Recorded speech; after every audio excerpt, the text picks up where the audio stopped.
Find 78 square minus 77 square. Okay, இது வந்து ஏ square minus B square ஃபார்மேட்டில் இருக்குது. 78 வந்து ஏன்னு எடுத்துக்கலாம், 77 வந்து பின்னு எடுத்துக்கலாம்.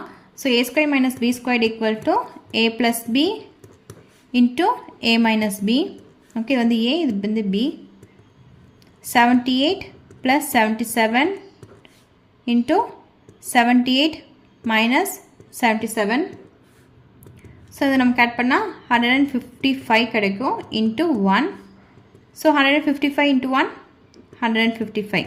ஓகே, இது வந்து ஒரு ஈஸியாகவும் ஒரு ட்ரிக்கில் வந்து ஃபைன் பண்ணலாம். அது எப்படின்னா 3 கண்டிஷன் வந்து அது ஸ்கொயர்டாக இருக்கணும், மைனஸாக இருக்கணும், இன்னொன்று என்னென்னா 78 மைனஸ் 77.